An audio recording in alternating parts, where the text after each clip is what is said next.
असं आहे की नरहरी झिरवळ यांनी मला फोनवर दूरध्वनीवर संपर्क करून असं सांगितलेलं आहे की हा जो व्हिडिओ आहे तो 3-4 व्हिडिओ जोडून चुकीच्या पद्धतीनं तयार केलेला व्हिडिओ आहे आणि त्यामुळे याची चौकशी झाली पाहिजे। मी त्यांना ॲडवाइस केलेलं आहे की त्यांनी तात्काळ त्या संदर्भात एक कंप्लेंट दाखल करावी।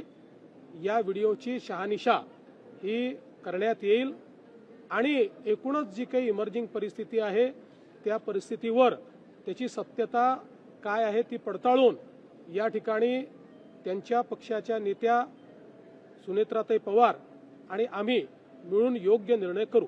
सगळे राज्यात पावसाचं संकट पाहायला मिळतंय। शिरवळ अडचणी देताना पाहायला मिळतात। यापूर्वी सुद्धा त्यांच्या कार्यालयामध्ये लाच घेताना त्यांच्या अधिकाऱ्यांना अटक करण्यात आली होती। यावेळेला सुद्धा त्यांच्यावर आरोप होत आहेत। सरकारवरती या सगळ्या गोष्टींचा कुठेतरी सरकारच्या प्रतिबंध परिणाम होतो। बघा असं आहे की मागच्या काळात जी घटना घडली त्याचं पूर्ण चौकशी झाली, त्याच्यामध्ये कुठेही झिरवाळांपर्यंत संबंध गेला नाही।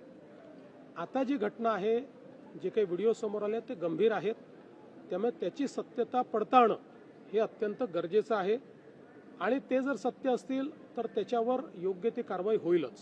प्रकरणामध्ये पुन्हा काही व्हिडिओ समोर येत आहेत। एकनाथ शिंदे यांचे माजी खासदार यांचा देखील व्हिडिओ समोर आलेला आहे। आणखी एक गुन्हा दाखल झालाय। काय नेमकं असं आहे की पहिल्यांदा तर त्यांच्यासोबत कोणाचे फोटो येतात, कोणाचे व्हिडिओज येतात, याच्यावरनं आपल्याला या सगळ्या गोष्टी डिटर्मिन करता येणार नाही।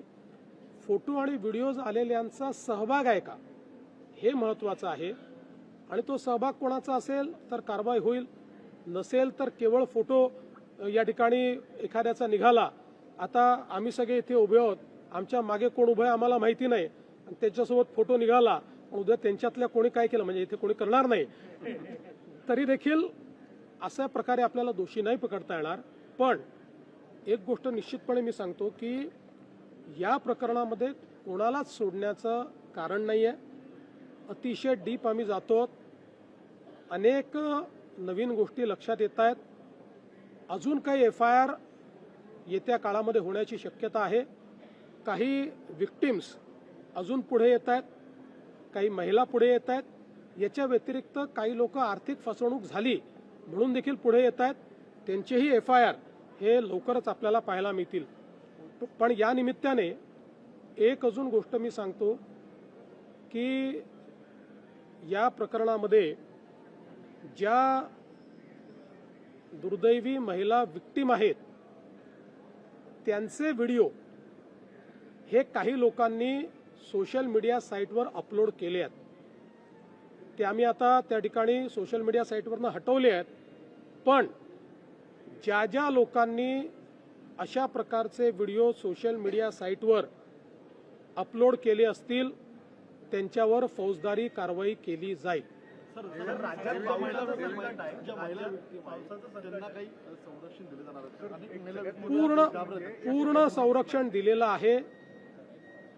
महिला ज्या काही विक्टिम आहेत त्या समोरच याकरता आल्या की त्यांना पूर्ण संरक्षण दिलेलं आहे आणि यापुढेही ज्या महिला येतील त्यांना पूर्ण संरक्षण दिलं जाईल आणि म्हणूनच यातलं सगळ्यात महत्त्वाचं संरक्षण हे गोपनीयतेचं आहे। काही लोक ती गोपनीयता भंग करण्याचा प्रयत्न करतायत, त्यांना फौजदारी कारवाईला सामोरं जावं लागेल।